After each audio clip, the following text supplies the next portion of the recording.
Well, stories of the mighty Murray Cod go all the way back to the dream time. In fact, some Aboriginal folklore talks about a hunter who hunts the mighty cod, and as he flees, he actually forms the Murray River with his tail. Now, I hope this cod that big in Deniliquin. Judging by the size of this beast, I think I might actually be a chance. The next hour, we're going to focus on this incredible species. We're going to do a bit of science, and hopefully I'm going to catch myself a sensational Murray cod.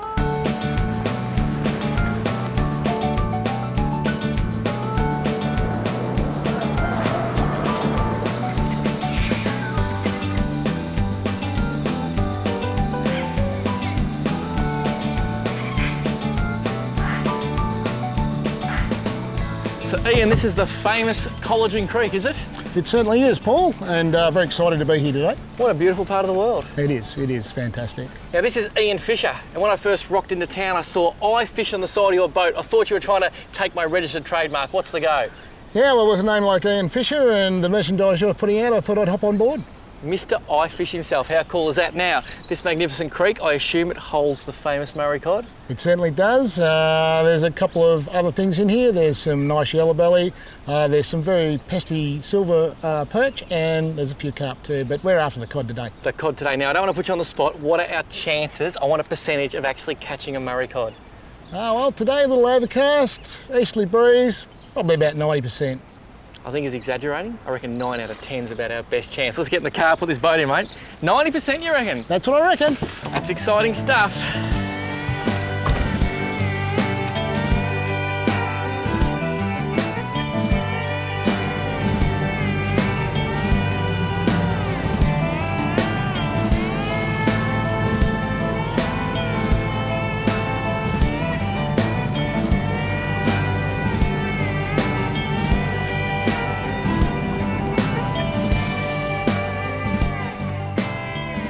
Do a little bit of this. They're not going to be cooperative, and we'll go and see if they like some cheese or barty grubs, or maybe one of those dirty big yabbies that I've got up in there. Cheese?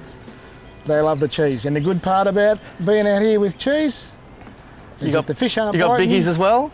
You can bring the bickies and eat it as well. So that is not a urban myth. You actually catch Murray cod on cheese. My daughter got an 80 centimetre on cheese 2 weeks ago. Why do they eat cheese? Somebody said that it's because the shrimp like it, and when you drop it in, the shrimp go all around the cheese and then the cod attack the shrimp. But I've just up here, a gate just up here, I pulled up, put a piece of cheese on and threw it over the side. Before it hit the bottom, I had a 55 centimetre cod on, so that there's no way the shrimp blew that bacteria out of the water. And do you mould it in the shape of a shrimp or a barty grub? No. Just put a block on? No, I think that's the barty grub moulded cheese is a bit, you just put a little cube on and throw it out and that might be my next mission, to catch a Murray cod on cheese. Do they eat spanners, Murray cod? I think they eat everything. Might give that a crack too.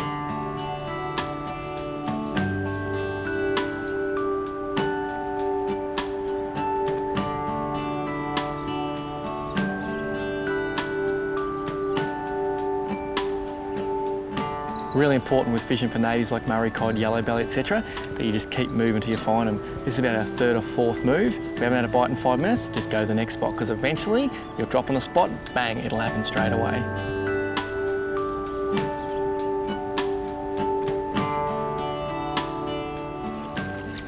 The great thing about this system is it's full of little fellas like this, and they're born from last year's breeding season, and they're the future of this fishery. Just like to let them go.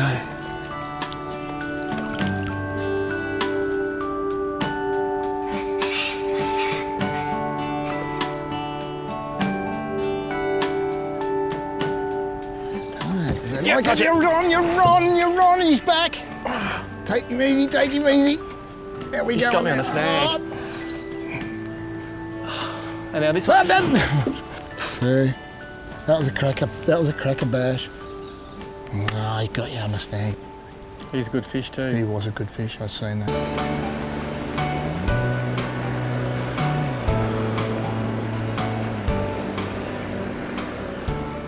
So fish, we struggled a bit yesterday, but today is another day. Certainly is. We're on the Edward today, so we'll head up into the Gulper Forest today. Some really nice fast water up there. It's above the weir pool, and yeah, we'll see if we can get into a couple. Luckily, as an angler, I'm the eternal optimist. Today is Murray Cod Day. Let's do it, mate. It's a beautiful river, isn't it? Yeah, it is. It's even better up further.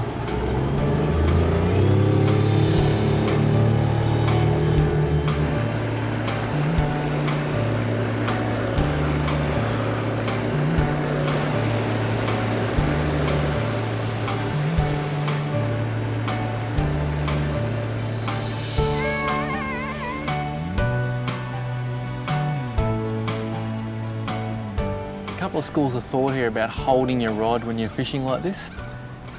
And if you hold your rod, there's a chance when you get that first nibble, you'll try and strike and actually pull the bait out of the fish's mouth. There's a bit of a 50-50 at the moment. I've just got it in the rod holder and I'm just letting the fish feel its way in, and it'll either smack it and just go and then you're going to hook it anyway. If you do get those little bites at first and you don't strike, it just gives that fish a bit more chance. They say activity creates activity, and those little bites, even if they're perch and stuff, just lets the cod know there's something happening. So whether you want to put it in the rod holder or hold it in your hand, doesn't matter as long as you're comfortable with your own decision.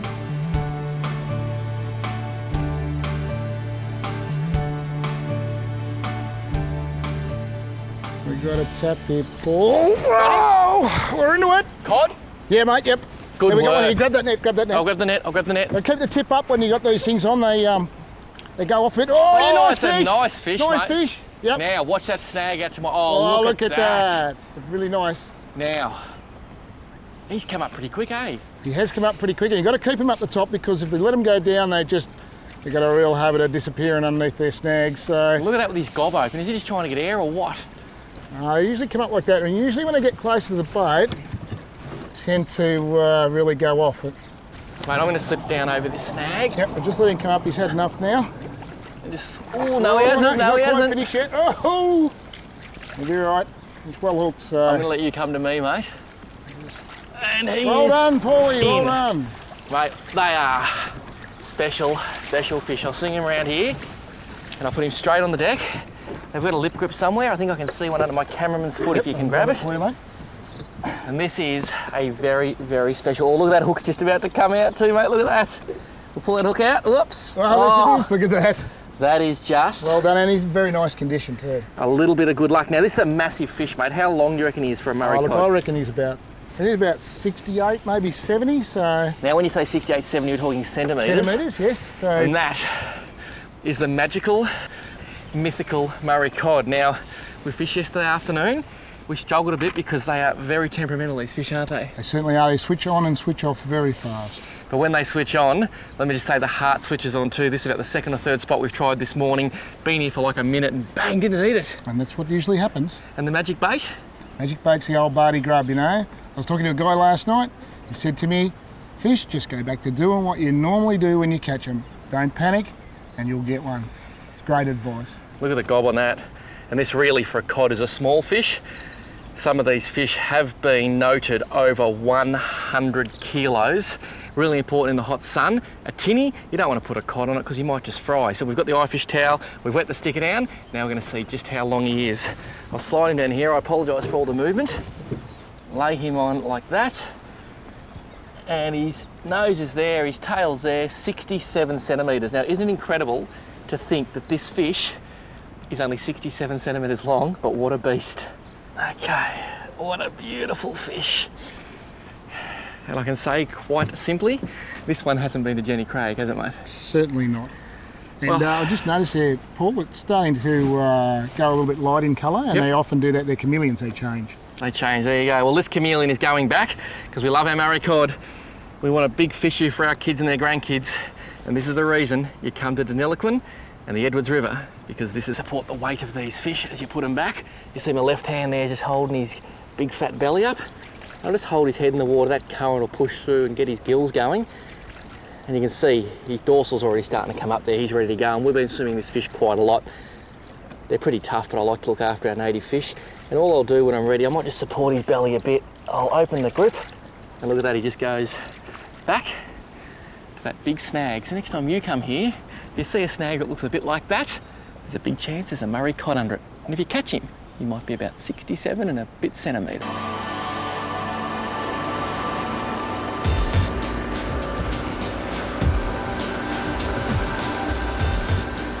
Nice little bush camp, mate. Yeah, it's a nice little place to have lunch, I think, Paul. Tell you what, when you're fishing in these parts, really, really handy to stop and have some lunch in the shade because it gets very, very hot out there. And I think we've got a barbecue planned. I'm excited.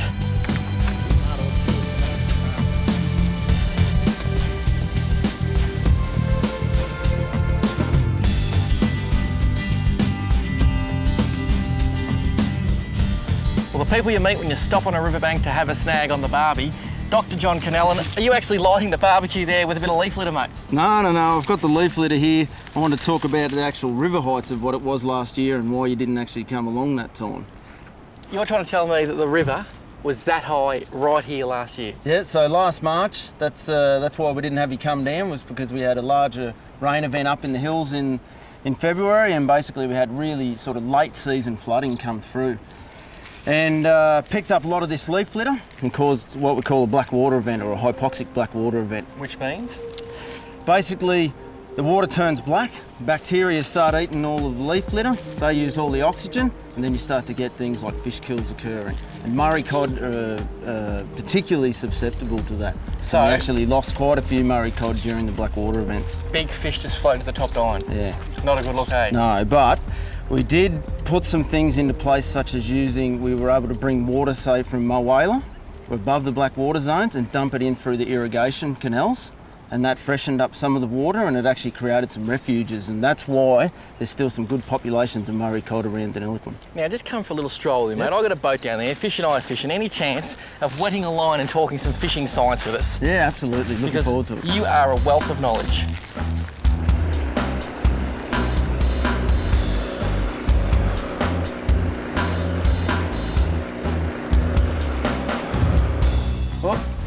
Oh, that's a fish. It's not. Oh, like the snag. Went around a snag. Oh, he's on. Oh, I think you got what you're That's him. That's him. now you've always said I need to put a small bait out. Oh, what is that ugly looking thing? Be nice, that's me. Oh no, it's one of those horrible carp, but we've got a place to put this. Yeah, you'll come home with us. Wow. So the boys said, Paul, we need a carp. So I put a bait out, and how bizarre is that? Within about 10 seconds we have a carp, because tomorrow we're taking this carp on a holiday. Show you how we turn a pest into a product.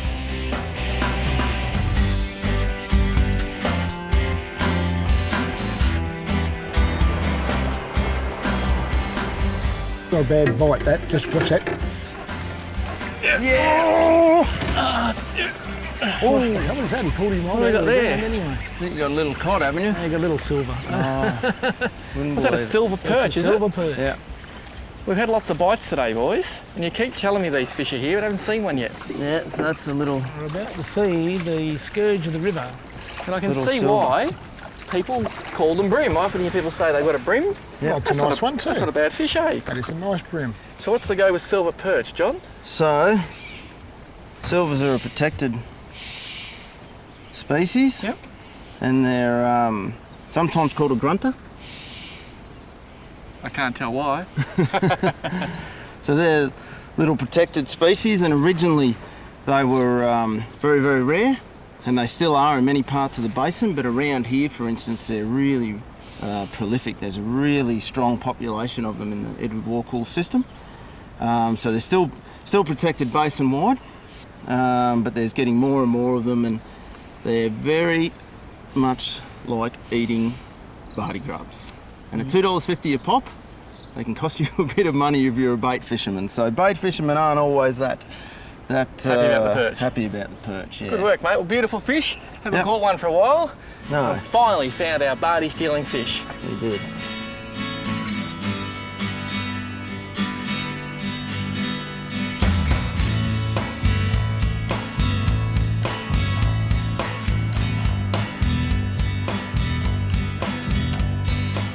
What a beautiful day's fishing on the Edwards River. This place really is God's country.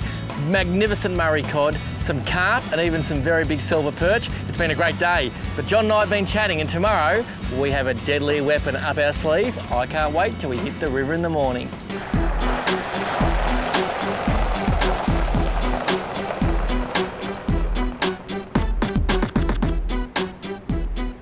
Well, here we are, mate. I didn't realise your name was Charlie, but you smell a bit. Ian, how are you? Good, Paul. Welcome to Charlie Carp. Good to be here. Now, this is Ian Fuller. Ian, apparently you turn these things into something pretty special. I do, yes. Nature's growth hormone, Charlie Carp. Well, I actually caught Charlie here out in the river yesterday, and I want to see just what you can do with him. He's a pretty big fish, eh? No, Paul. You don't call that a fish, mate. I'll show you a fish. You got a big one.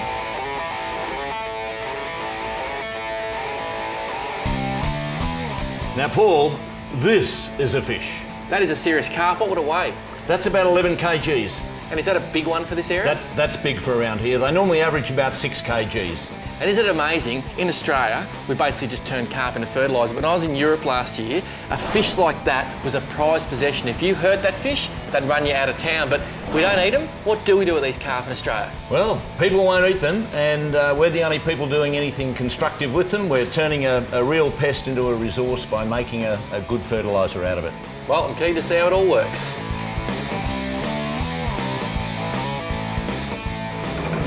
So Ian, what's the first step in the process? Okay, the frozen fish come out of the freezer and they go into the big mincer, and they're augured up as little pieces about the size of golf balls into that cooker that you can see through there. So you actually cook the fish? We cook the fish. It's about a 12-hour process, low heat, and they're ready to go to the next stage. And in that stage, what happens? Okay, in that stage, the microbes do their thing. And from there, when it settles down, it goes through a thing called a centrifuge. It's spun at 8,000 revs, particles are thrown out of it, so that we then finish up with our liquid Charlie Carp. And it's ready to go into the bottle, onto the stores? Well, almost ready. It's got to sit for a while, microbes doing their things again. When it's stable, we then run it into the bottling room and it gets bottled, and that's what you see in Bunnings and Mitre 10. So it's sort of like a Grange, you need to let it sit and we ferment do. until the wine is perfect. Yes, it improves by the day, not by the year with I'll give you the tip though, Ian, it just don't smell the same. My work is never done. But how good is this? Charlie Carp turning a pesky old fish into something that's going to make my garden grow. Now that's a feel-good story.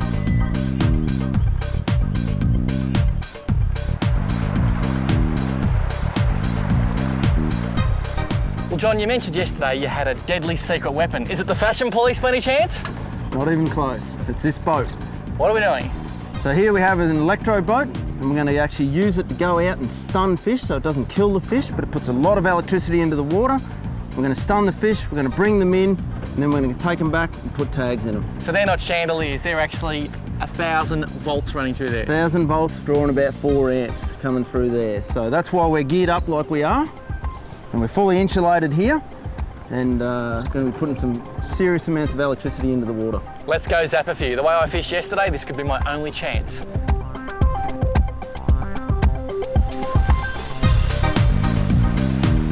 We'll just put our anodes Put them in? down, so yeah. Okay. We started the generator and both boys have like a sewing machine pedal, and the power will not go through the circuit until they both put their feet down. Okay, it's happening now.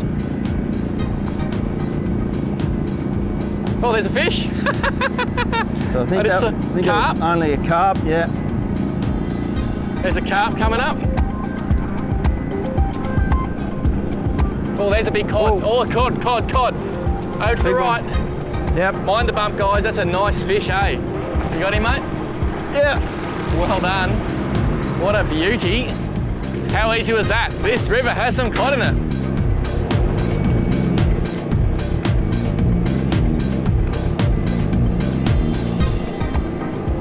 Oh, there's a carp. Big carp. So you can see the fish react differently Oh, to there's the the carp. Now you want the carp too? Yep, so we're going to take this guy with us. Yep. He's the world's luckiest carp, that guy, isn't he? Cod behind us. All yours. Yep. Here you grab him, Paul. All right. Beautiful. Great manoeuvring there. And Well that done. is a magnificent Murray Cod straight into the tank.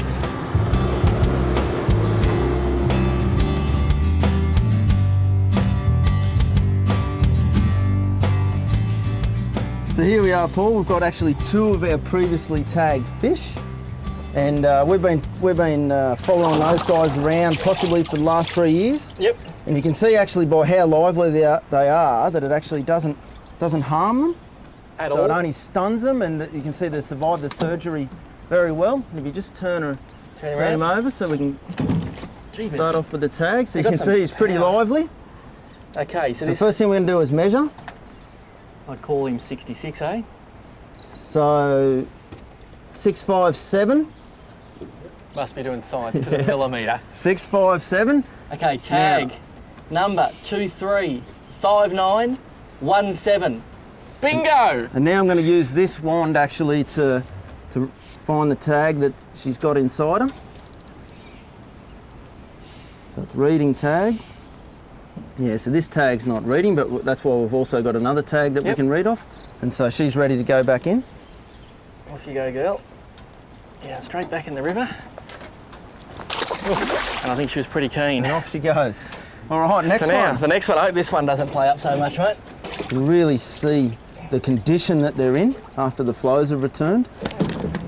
That's it. Come on, mate, come on. That's it. Okay, Everything's wet down. that's a good fish. So we've got 749. Tag number. Can you read it there, Paulie? 285916 would be my best guess. Yeah. So now we're just going to scan and get a number. 105776. Okay, so this fish is going back. And so we'll continue to track her as she moves through the system. What a beautiful fish, eh? Look at that. How cool is it? Yeah, absolutely. I'll just slide her back. And you were going to tell us so much about your species, big girl. And so we'll use her to tell us how the fish are responding to flow, how they're moving through fishways, and all of that will feed back into how we're going to See that? better manage the recreational fisheries. Straight back under that Straight snag. back under a log.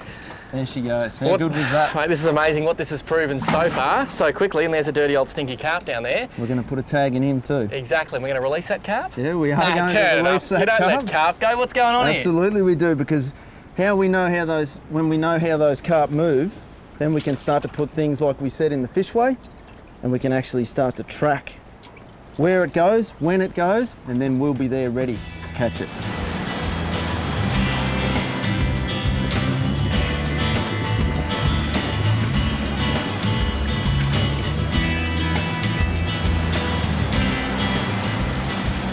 So this is a fish that we've just electro fished. You saw it pop up. And I'm with Woody. He is the man who's going to do some serious surgery. Now, Woody, what are we actually trying to do this Murray Cod today? We're going to put two tags internally into this fish. Yep. So the first tag is actually an acoustic tag, so that we can monitor where this fish moves in the Edward Walcall River system. And the second tag we're going to put in is a pit tag, which is a typical microchip, and that's so we can, well, if we recapture the fish, we can identify it. So what percentage of your fish that you've tagged are actually caught by recreational anglers? I don't know, to be honest. Not everyone, you don't know how many anglers don't actually return that information. Yep. We ask and we put signage around, and we certainly hope anglers let us know when they catch fish, Julie. And in the case of these guys, we really hope that they put them back, because you see the level of effort that we go to tag these fish. Absolutely. It's not just the cost of tags, but the manpower, and fish like this is a valuable fish in the system. But if we're catching fish, like 100 metres from here, we've caught two fish that you've tagged before, that would indicate to me that these fish are not being caught by recreational anglers, i.e. there's a lot of fish in this system. Well, I think they're catching them and putting them back. We hear about them. Yep, that's positive too, isn't it? It is. Like, we've had some very interesting reports, and people feed back the size of the fish to us, which is really good. So you're going to turn him, Yep. and this is now tag number 3 going in. I'll just have to do it.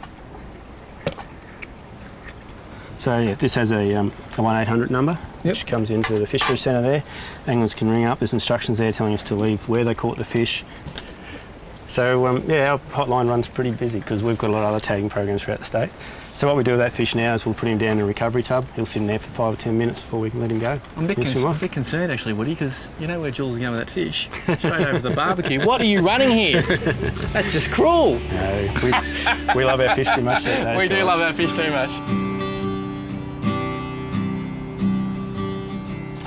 Okay, I want to get this fish back as quick as we can. It's had about 5 minutes, just relax. I'm just going to lay it down here and show you this magnificent Murray Cod. Look at that for a fish. I'm just gonna slide it back into the river where it come from, and it's gonna go on its merry way. Look at that tag. That's the tag you're looking for, people. Ring Fisheries. And away she goes. What incredible work these people are doing. I'm in the fishing industry and I didn't even know these people are doing such a fantastic job. Come and support this area, come and catch that cod, then get on the blower and let them know just how far it's travelled. What an awesome fish. Well, the only thing that got up earlier than me this morning was the cockatoos. You can probably hear them in the background. I'm with Rob Minadew and Marty Smith. These boys are local cod gurus. Now, I've got to say, I'm putting the pressure on, aren't I, Rob? Definitely. I love putting pressure on a team. Marty, when you said let's go for a yak, I thought you meant just have a chat, but what are we doing here? We're yakking, mate. We are yakking. We're yakking. I think that means kayaking. Yeah, kayaking. That's correct. Yeah. And a few cod around the corner, mate? Well, it's been good lately, yes. Must admit. And did you get me up early just because you don't like me, or is this the best time? No, it's a good time. Yeah, Good between time. now and 10 o'clock, yep. Well, we've got till 10 a.m. to catch ourselves a cod. Let's go and find one. Can you paddle a bit fast there, Marty? I'm working too hard.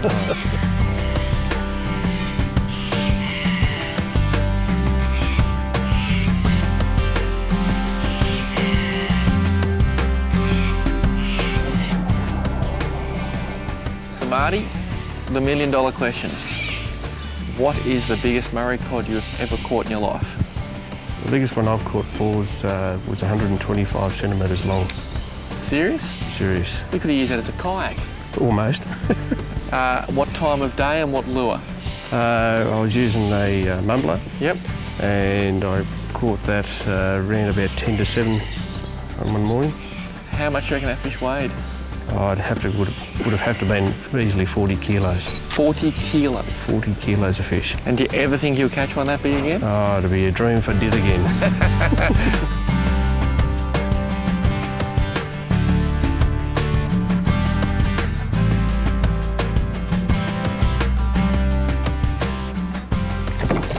Oh, there you go, it's a quick release. Hey Paul, we get some real big cod around here, mate. Yeah, bull. Oh, he heard me. Felt like I was in Spain.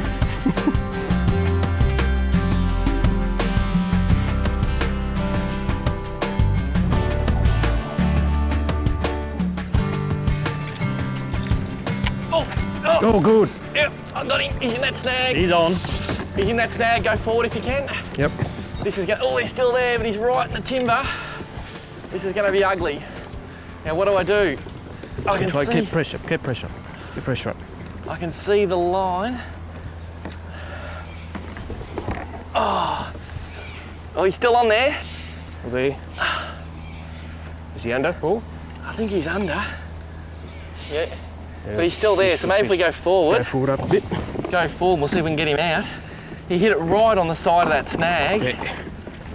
Now all we can do is be really... So you wouldn't too far and see, you can see your leader. Yeah, I can see the there. leader, he's not far away. I'll get in if I have to. Maybe I'll try and push under this snag, right around that side, eh? How long's the leader, Marty? Yeah, so... Oh, he's still there. Oh, he can just come off, good. he just come He's off. off. Which way is he going? He's around there now. That's fine. He's come around the back. That's... Oh, is he off? Yeah, he's off, I think, yep. Oh, no. Oh, no, he's still around timber. Maybe we go back a bit, what do you reckon? I can feel it going around something. Oh, I can feel some big shakes down there. Big head shake. Oh, yeah. Good stuff. Here he comes. Here he comes. Oh, jeez. That's a solid fish. He's off. Yep. Now, let's see if we've got a good fish here. He's a solid fish, that one. Here he comes. Oh, look at that! Look at that! Just got to get away from this snag, mate. That's a good fish. That's what we come here for. Look at that. Oh, how's the boils? We call them Susans in the industry. Marty, that is a good fish. I'll get you to grab that rod. Thanks, mate. Now, this is a big cod. It had us tied up in that timber. Look at that. He went straight into the trees. And how is the water displacement on that tail? And we just took our time, didn't we, Marty? We just he was wrapped up in that timber, and basically Marty said, Paul, just concentrate, think hard here. I'm going to swing him back to you, mate, if you want to just try and lip grip him.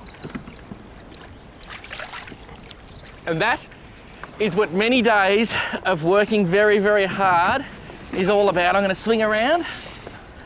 Thank you so much, my friend. That is a magnificent Murray Cod. Look at that for a fish. And they've got to be... What, 80, Marty? Yeah. 80, you reckon? There you go, looks at 80 centimetres of think it might be bigger, magnificent Murray Cod out of a kayak. We literally only been in the water for an hour this morning, but this is the result of many, many days of hard work. You know what? They're a bit shut down, but this guy just ate it. And Marty, Just smashed it. how was the fight? It's what we come here for, Paul. It's great stuff. Gets that heart going, doesn't Oh, talk about heart going. He just come out and I thought about the cast.